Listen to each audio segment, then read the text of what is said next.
Halo Sobat Ekonomi, selamat datang di podcast Hima EP 2024. Di podcast kali ini kita kedatangan tamu spesial nih. Boleh kenalan dulu? Oke, halo teman-teman Sobat Ekonomi ya, kenalin aku Haidar. Aku mahasiswa Ekonomi Pembangunan UNES juga, seperti teman-teman mungkin penonton pada umumnya. Aku sekarang semester 7 dari angkatan 2021 gitu. Dan dulu aku juga fungsionaris Hima EP juga, tapi sekarang udah demisioner karena udah semester tua gitu ya. Itu sih mungkin kenalan dari aku. Kira-kira Kak Haidar sendiri tahu nggak kalau kita ini di podcast kali ini mau bahas soal apa? Di podcast kali ini tadi aku di briefing sih, kita bakal ngobrolin tentang permagangan duniawi gitu. Karena kan mahasiswa sekarang kan udah dari semester awal banget tuh well prepare banget lah buat nyiapin karirnya dia di dunia perkuliahan gitu. Jadi mungkin kita nggak akan kupas tuntas, tapi kita bakal ngobrol banyak mungkin ya tentang magang gitu. Kesibukan Kak Haidar kali ini tuh lagi ngapain nih? Kebetulan aku di semester 7 ini kesibukannya ya seperti mahasiswa semester tua pada umumnya ya skripsian. Terus juga di sisi lain ya aku di semester 7 masih magang juga gitu. Dan jadi ya mungkin kesibukannya cuma itu, sama berorganisasi juga. Kebetulan sekarang aku masih ada tanggung jawab di BEM juga gitu. Jadi itu sih kesibukannya. Sibuk banget nih kayaknya ya? Enggak sih, enggak juga, masih bisa main kok, masih bisa nongkrong gitu. Jadi ya tinggal gimana kita bagi waktu aja gitu. Berarti semester tua ini nggak terlalu sibuk ya sebenarnya ya? Iya, nggak terlalu sibuk, yang penting tetap produktif aja sih, jangan sampai harinya kayak sia-sia aja gitu menurutku. Kalau boleh tahu sekarang lagi magang di mana nih Kak Haidar? Kebetulan aku lagi magang di PT Nutrifood Indonesia. Itu magang MSIB kah atau? Iya, aku ikut program Kampus Merdeka MSIB itu. Kalau boleh tahu MSIB itu apa sih Kak? Jadi MSIB itu sebenarnya satu program ya dari banyaknya program Kampus Merdeka gitu. Jadi sependek aku tahu tuh di Kampus Merdeka emang sudah tersedia banyak program seperti pertukaran pelajar, lalu juga ada ya ISMA itu tadi, terus ada studi independen dan juga magang. Sebetulnya MSIB itu kan kepanjangannya magang studi independen bersertifikat gitu. Nah, aku ikut magangnya, beda lagi sama studi independennya. Jadi kalau untuk magang sendiri skemanya ya kita masuk ke sebuah perusahaan korporat atau ada juga pemerintahan ya, lalu kita mengerjakan job desk sesuai dengan posisi yang kita apply di magang itu gitu. Terus kalau studi independen sih aku nggak tahu banyak ya, karena aku belum pernah di program tersebut gitu. Tapi sependek pengetahuanku, studi independen itu lebih ke kita mempelajari kompetensi-kompetensi atau keahlian-keahlian yang ada di satu perusahaan lah, entah itu industri atau apapun gitu. Jadi MSIB kurang lebih sih itu sih. Kalau boleh tahu kemarin Kak Haidar itu apply apa aja tuh di MSIB? Oke, kalau untuk apply sih banyak ya, karena MSIB itu banyak gitu. Kita kesempatannya dikasih ada 22 perusahaan kalau nggak salah. Iya, 22 perusahaan. Dan aku apply-nya di banyak perusahaan gitu. Salah satunya Nutrifood Indonesia. Lalu aku juga apply di bank-bank kayak BRI, BTN, lalu BTPN, Mandiri juga gitu. Terus aku sempat apply juga di beberapa kayak Telkomsel, lalu Telkom Indonesia, terus ada juga kemarin kalau nggak salah aku sempat apply juga di Paragon Corp dan segala macam. Cuman emang pada akhirnya yang sesuai dengan apa yang aku punya di Nutrifood. Makanya syukur alhamdulillah aku masuknya di Nutrifood pada gitu. Jadi banyak sih apply-nya waktu itu. Ya balik lagi, tapi harus sesuai ya dengan jurusan kita, dengan pengalaman kita gitu. Nggak bisa ibaratnya kita anak ekonomi, kita punya pengalaman di katakanlah organisasi kita jadi anak katakanlah anak ekokraft, atau kalau di Hima EP namanya mitra bisnis katakanlah gitu. Itu kan artinya kita kayak marketing, gimana cara kita approach perusahaan. Tiba-tiba kita dengan pengalaman yang kita punya, kita masuknya malah bukan di marketing. Jadi kayak sia-sia aja gitu loh. kayak nggak akan diambil juga kamu oleh perusahaan, saya potensinya akan kecil gitu. Jadi apply-nya waktu itu aku menyesuaikan dan banyak kesempatan lewat dua perusahaan itu gitu. Itu kalau boleh tahu itu Kak Haidar tuh lolos di MSIB apa? Di MSIB itu magang di Nutrifood, aku posisiku kebetulan di area marketing. Itu area marketing, terus aku dapat penempatan kebetulan banget di Semarang juga. Iya, jadi emang domisili kampus sih. Itu ngapain aja tuh Kak di marketing itu? Jadi di marketing sih seseru itu ternyata ya di Nutrifood Indonesia gitu. Jadi mungkin kamu juga sering ya lihat di story gitu. Jadi kurang lebih kalau tanya terkait apa ya, job desk ngapain aja sih gitu selama magang sebagai anak marketing di Nutrifood. Jadi di Nutrifood tuh yang pertama kita pasti bakal harus ngelit sebuah project gitu. Jadi kita harus ngebuat sebuah project yang mana projectnya itu bagaimana caranya kita memasarkan produk yang dimiliki oleh Nutrifood. Nah, kebetulan aku dapat brand projectku adalah Hilo. Jadi mungkin kenalan sedikit ya. Nutrifood tuh dia punya produk macam-macam lah. Dia ada Tropicana Slim, ada juga kopi lokal latte, terus Elmen juga itu produknya Nutrifood. Nutrisari mungkin ya yang umum banget ya. Nutrisari gitu, ada Hilo juga. Nah, kebetulan aku megang atau dibagi oleh manajer area aku itu megang brand Hilo gitu. Dan dalam proyekku aku terfokus gimana caranya aku bisa nunjukin brand awareness Hilo ke konsumen-konsumen, karena kalau kita bicara tentang susu kemasan, lalu habis itu minuman saset dan segala macam kan pasti orang awam itu melihatnya selalu tinggi gula, nggak sehat, terus habis itu ya bikin gendut lah, ya secara keseluruhan bikin gendut ibaratnya gitu. Tapi di situ jadi PR teman-teman marketing yang internship ini gimana caranya kita bisa nunjukin bahwasanya sebenarnya brand awareness Hilo tuh nggak kayak gitu. Kita justru terfokus gimana caranya konsumen punya healthy lifestyle, terus gimana caranya kandungan-kandungan di dalam produk Hilo yang ada protein, lalu kita menonjolkan vitamin-vitamin juga itu bisa dipahami oleh konsumen gitu. Nah, jadi kurang lebih sih job deskku gitu. Lewat apa? Lewat aktivitas-aktivitas kayak support komunitas-komunitas, lalu support ke UKM, ke BEM-BEM, himpunan-himpunan juga aku sering gitu. Walaupun di UNES belum pernah ya, kebanyakan di Undip ya. Oh gitu. Gitu. Jadi anak-anak UNES mungkin kalau mau masukin sih bisa banget gitu ya. Boleh gitu nih, kurang lebih job deskku gitu. Jadi by project sih kesimpulannya, kayak projectku ya itu harus mengenalkan brand awareness Hilo ke konsumen. Berarti Kak Haidar itu udah berapa bulan nih magang MSIB? Kurang lebih baru 2 bulan sih. Kira-kira udah ada manfaat apa yang didapetin dari MSIB itu? Parah kalau manfaat. Banyak banget ya? Banyak itu gitu. Jadi kalau untuk manfaat sendiri aku jadi paham gitu. Gimana gambaran dunia profesional yang benar-benar itu sebagai gambaran karir kedepannya gitu loh. Mungkin sebelumnya aku punya pengalaman magang tuh nggak cuman di Nutrifood gitu. Aku sebelumnya pernah magang juga di pemerintahan 2 kali gitu, dan baru sekarang first time banget magang di sebuah industri gitu. Apalagi industrinya industri FMCG kan, yang menurutku Nutrifood juga cukup besar lah. Nah, jadi dari awal aku masuk, aku tuh banyak belajar bahwasanya oh ternyata dalam dunia profesional tuh kita harus memahami culture work perusahaan. Terus gimana caranya kita bisa membuat nyaman diri kita dan orang-orang di sekitar kita buat ngebuat lingkungan kerja itu yang fun gitu. Terus kedua adalah manfaatnya yang pasti aku jadi punya insight baru terkait marketing, yang mana itu mungkin nggak aku dapetin di bangku perkuliahan gitu.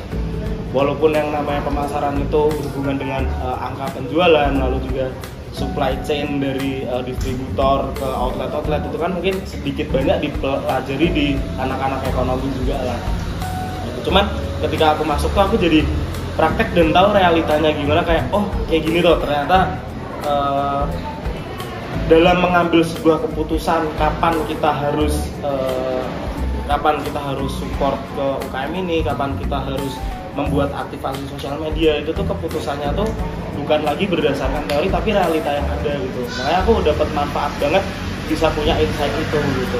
Terus yang ketiga, manfaat yang aku rasain banget selama di Nutrifood adalah hidup sehat sih. Jadi mungkin dulu aku sebelum masuk ke situ tuh ya namanya mahasiswa pada umumnya ketika nugas ketika apa tiap hari ngopi, tiap hari manis-manis, tiap hari nggak pernah olahraga yang bener-bener di depan laptop terus gitu. Kita ngerokok, banyak mahasiswa yang ngerokok.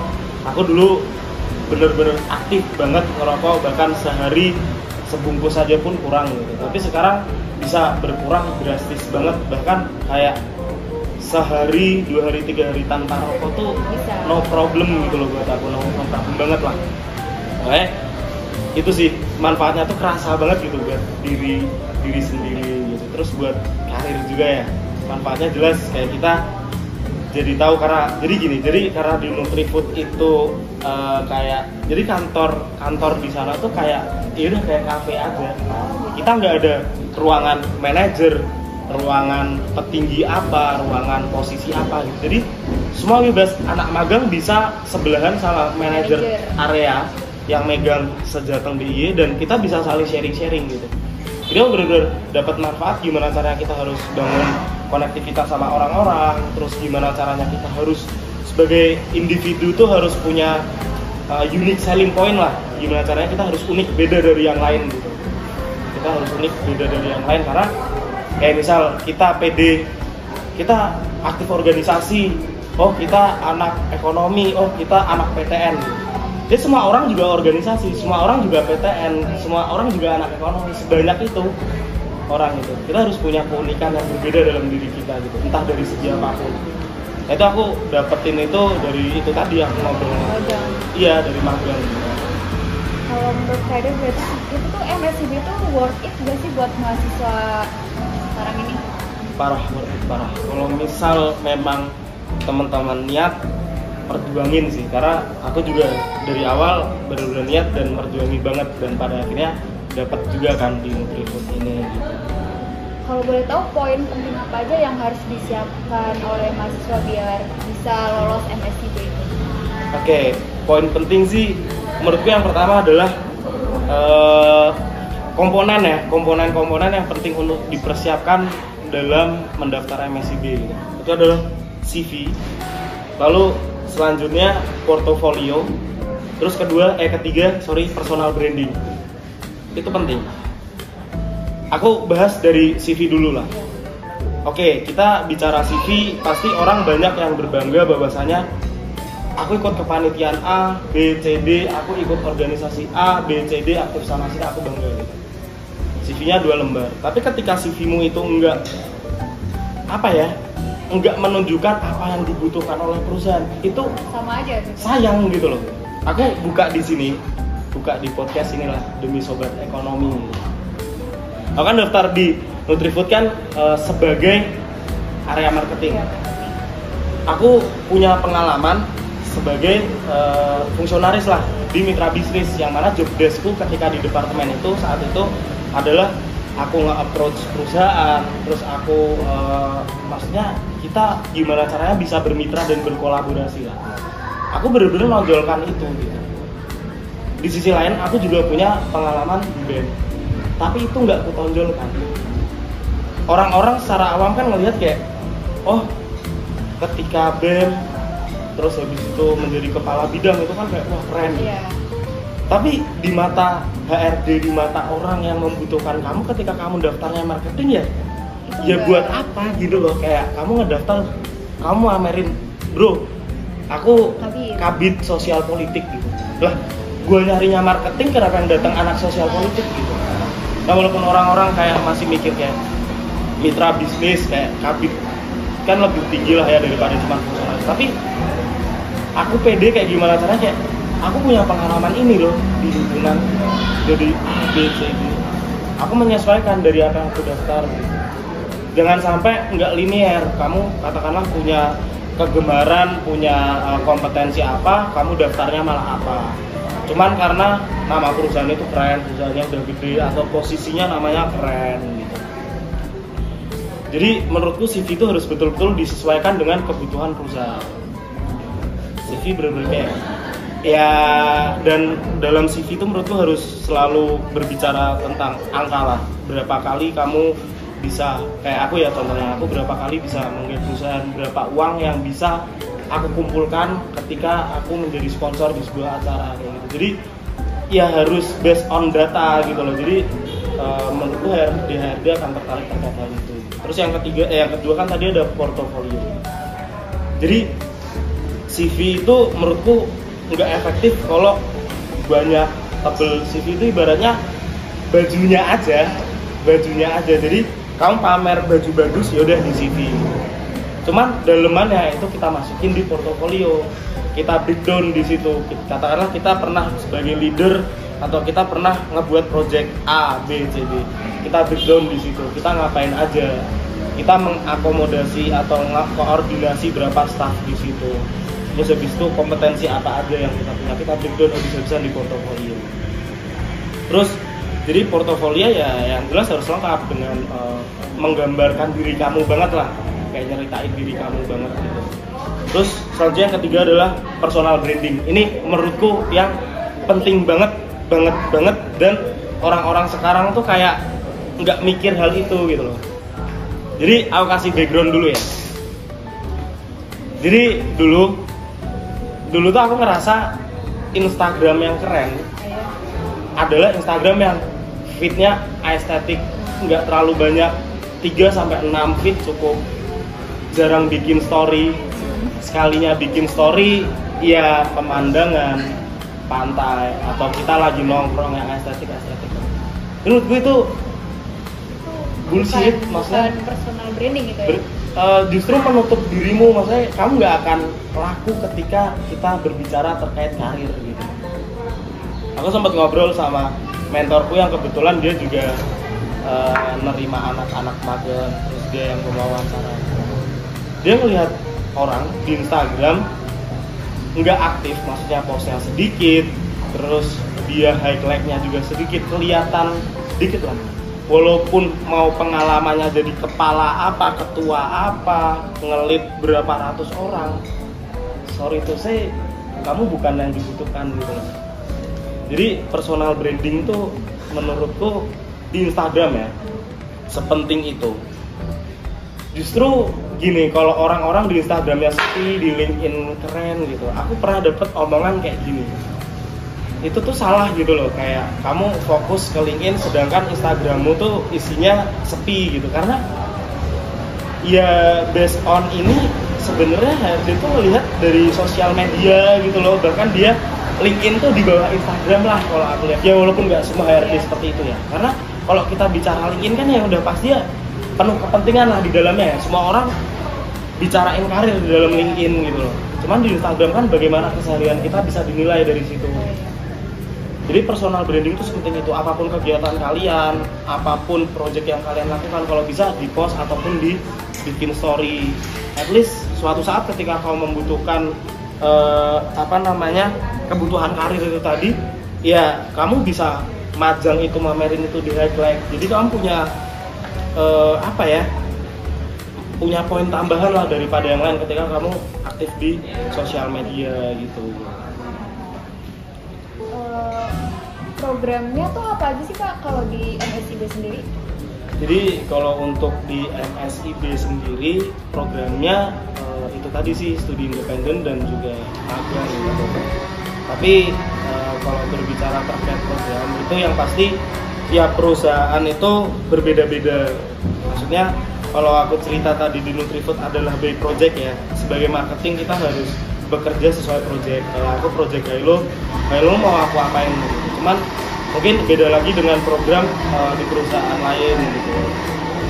Jadi kalau bicara program, aku nggak bisa bicara banyak karena mungkin aku cuman bisa cerita program yang ada di Nutrifood.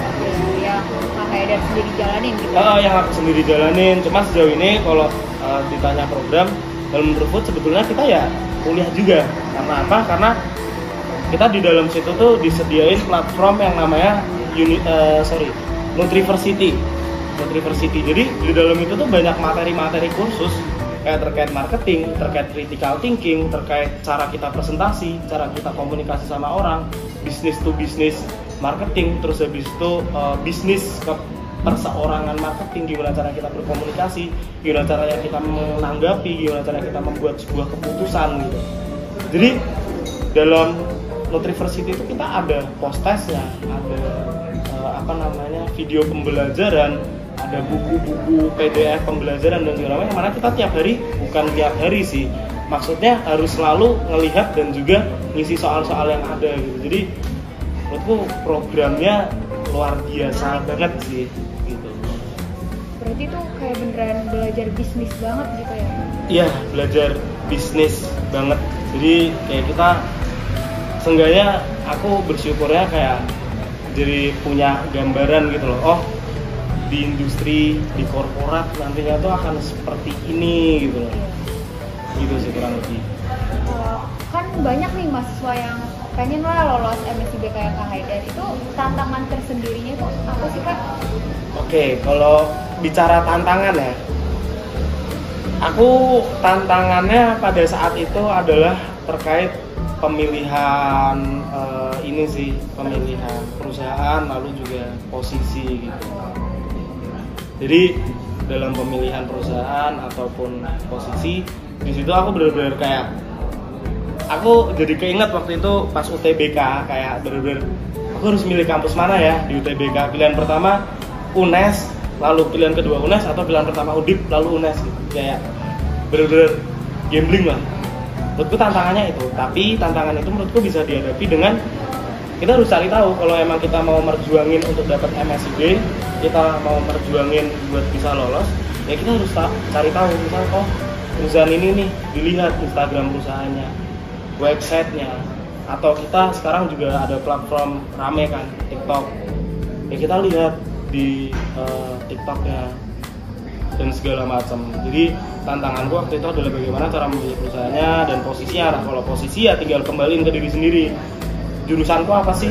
Dan terus kita gitu. Expertnya di mana gitu, pengalaman kita di mana gitu. Karena tanpa pengalaman kita nggak bisa jualan diri kita kan ke perusahaan gitu. Jadi itu sih, dan sebenarnya tantangan lain adalah ini sih terkait proses seleksinya. Jujur aku sempat kaget gitu, karena sebelumnya aku punya kesempatan untuk MSIB juga di semester lalu, cuman aku nggak ngambil kesempatan itu, nggak nyoba.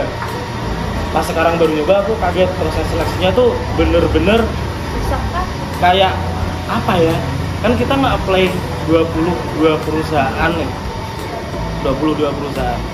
Nah itu tuh random aja, maksudnya nggak semuanya menghubungi kamu. Dari 22 perusahaan yang aku apply saat itu, cuman mungkin 10 sampai 12 perusahaan lah yang ngirim email ke aku, WA ke aku gitu. Dan itu bisa jadi di hari yang bersamaan, dalam satu minggu yang sama, katakanlah 8 perusahaan tiba-tiba email.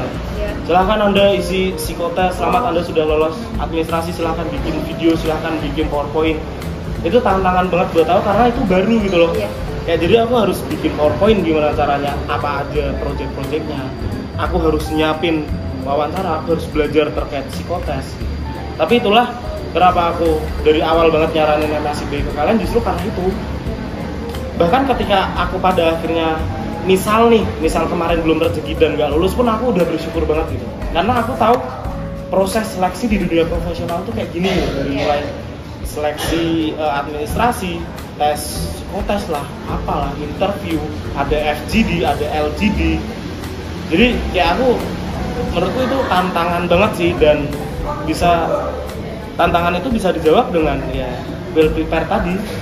Belajar ngobrol-ngobrol, tanya-tanya, kayak belajar dari TikTok bisa, tapi kalau aku sendiri kayak waktu itu nggak belajar dari TikTok, karena kalau kayak wawancara dari TikTok terus bukan info sih, maksudnya bocoran dari TikTok itu tuh udah kayak template banget. Kayak misal HRD itu misal ngewawancara 40 orang, ya kalau semuanya lihat TikTok ya semuanya pakai template yang sama. Maksudnya kita nggak beda, kita nggak membuat HRD itu tertarik dengan kita gitu. Makanya aku sama sekali nggak nyentuh, bukan nggak nyentuh sih, maksudnya aku ngelihat, cuma nggak aku implementasikan gitu loh dalam tes wawancara aku. Kayak oh di TikTok gini sih, tapi nggak aku implementasikan. Aku ubah banyak, aku improve banyak gitu. Karena ya aku mikirnya itu tadi, ibarat kata kayak ya semua orang lihat TikTok itu, jadi semuanya sama. Dan kita nggak punya unique selling point itu tadi, kita nggak ada pembeda dengan pesaing kita yang lain gitu. Dan ternyata bekerja apa yang aku lakukan, kayak aku sempat ngobrol juga kayak ya yang lain tuh template gitu loh. Aku sempat ngobrol misalnya brainstorming lah sama yang wawancara aku saat itu. Dia bilang kayak yang lain tuh template TikTok banget, kayak iya Kak, terima kasih atas kesempatannya, saya sangat termotivasi di perusahaan ini, perusahaan yang luar biasa, itu tuh template TikTok banget gitu loh.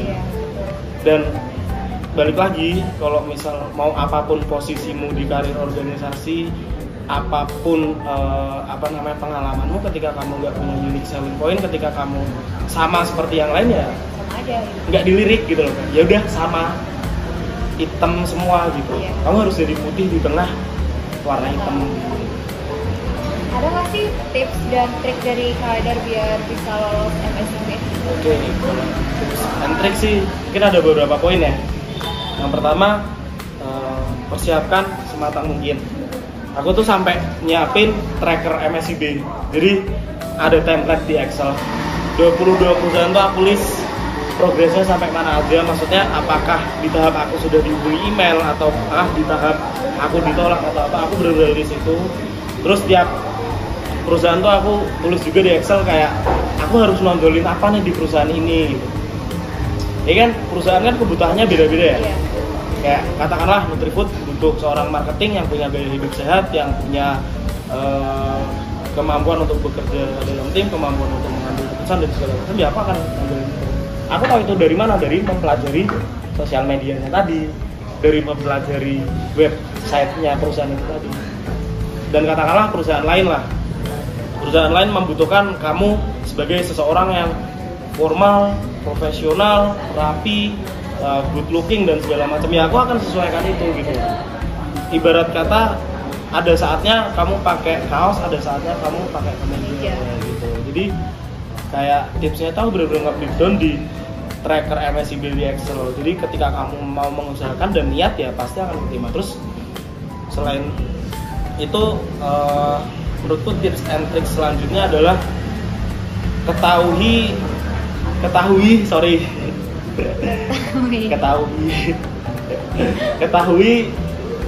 kebutuhan perusahaan dan apa yang kamu miliki. Jadi jangan sampai kamu punya A, kamu daftarnya ke perusahaan B. Kamu punya A ya, masuk ke perusahaan A gitu. Itu harus sesuai sama pengalaman dan expert kita. Betul. Kayak nggak mungkin kamu anaknya sosmed banget tiba-tiba masuknya ke keuangan gitu katakanlah. Ketika kamu sosmed banget ya bisa banget masuk ke marketing, digital marketing, sosial media spesialis dan segala macam gitu. Terus tips and tricks selanjutnya yang ketiga mungkin ya. Tips and tricks yang ketiga ya tadi perkuat hal yang aku sebutin tadi, kayak contoh CV, portofolio, personal branding itu harus betul-betul diperkuat banget gitu. Terus tips yang terakhir ya berdoa, minta restu ke orang tua gitu, karena kayak lagunya Hindia mungkin. Gimana tuh? Hindia masih apa ya?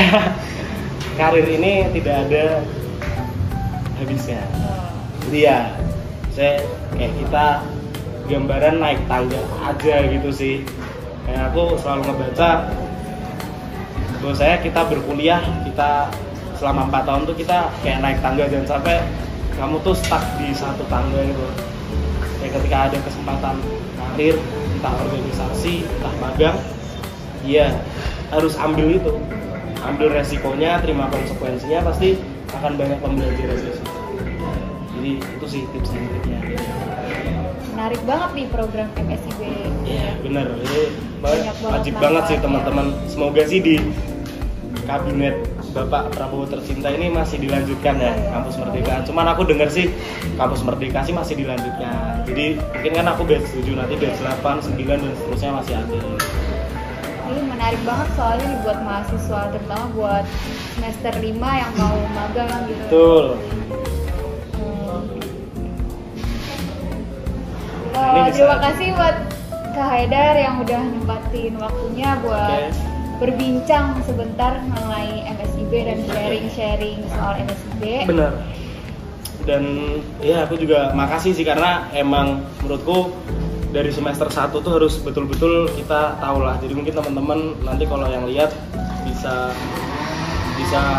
penasaran, bisa jadi baca-baca gitu. Mungkin info dari aku nggak sevalid itu dan info dari aku nggak bisa sedetail atau sedalam apa yang seharusnya. Jadi teman-teman bisa banyakin baca aja, banyak informasi kok di website, di Instagram Kampus Merdeka juga ataupun di Instagram perusahaan. Jadi teman-teman kayak misal tertarik juga buat masuk di Nutrifood Indonesia untuk menjadi linkers sebutan, jadi kita anak magang itu linkers, bisa banget follow Instagramnya Nutrifood dari sekarang buat melihat gitu. Terus bicara terkait planning mahasiswa tadi semester 1 terkait magang, itu biasanya sih di semester 5, semester 6 kan selain magang kita juga masih ada kuliah ya. Kita harus kalau nggak salah ada konsentrasi atau peminatan juga. Jadi buat teman-teman mungkin penonton yang semester 5 sekarang atau semester 5 berarti ya, karena Iya. sekarang semester ganjil ya. Semester 5 sekarang bisa banget juga selain mempersiapkan magang, teman-teman juga bisa mempersiapkan tentang konsentrasi atau peminatan apa yang teman-teman tuh mau pilih gitu. Karena itu nggak kalah pentingnya juga sih menurutku selain magang gitu. Kayak kalau magang kan berbicara dunia kerja. Tapi jangan sampai kamu terfokus hanya pada karir dan dunia kerja, karena tanggung jawabmu ya berkuliah. Iya. Tanggung jawabmu adalah belajar gitu. Tanggung jawabmu bukan nyari uang, tanggung jawabmu bukan kamu masuk ke perusahaan atau korporat. Sebenarnya tanggung jawab utama ya adalah belajar dan kuliah gitu. Jadi teman-teman bisa dicari tahu, bisa ikut sosialisasi konsentrasi, sosialisasi peminatan, karena di EP itu sebetulnya ada beberapa poin-poin seperti pilihan konsentrasi peminatan publik, moneter, regional, ESDA dan segala macamnya lah. Jadi teman-teman bisa banget ngedetailin di sosialisasi konsentrasi yang bakal dilaksanain sama teman-teman himpunan juga ya. Iya, betul sekali. Gitu. Jadi teman-teman nanti bisa ikut sosialisasinya. Iya. Biar teman-teman tuh tahu nih, Iya. aku mau masuk kemana, mau masuk ke regional kah, ke moneter kah. Itu bisa digabungkan juga ke MSIB sebetulnya. Ketika katakanlah kamu masuk ke moneter, ekonomi yang berbicara terkait sedikit banyak terkait keuangan nih, ya otomatis kamu punya poin plus dong di perusahaan-perusahaan yang bicarain terkait keuangan, terkait research kondisi keuangan perusahaannya, business development dan segala macam. Jadi ketika misal kamu lolos interview nih, kamu bisa banget bilang kayak, iya Bapak, kebetulan juga saya selain tertarik dengan perusahaan, saya juga mau menyesuaikan dengan keterampilan yang saya pilih. Jadi saya kebetulan di semester ini ambil konsentrasi peminatan itu adalah moneter Pak. Moneter itu membahas bla bla bla dan saya rasa itu sesuai dengan perusahaan yang saya ingin bla bla bla bla. Jadi ya bisa banget. Jadi menurutku peminatanmu, konsentrasimu itu berkaitan juga dengan karirmu itu tadi gitu. Jadi ketika kamu ambil publik ya, kamu akan mengkaji atau meneliti atau mempelajari lebih dalam terkait ekonomi publik. Ketika kamu ambil moneter ya kamu akan lebih dalam dan mempelajari lebih banyak terkait moneter itu tadi, kondisi keuangan, fiskal dan segala macamnya. Jadi itu sih apa ya, closing mungkin ya. Iya. Terima kasih banyak buat Kak Haidar. Jangan lupa follow IMALP dan Instagram saya ada di sini. See you sobat ekonomi. See you.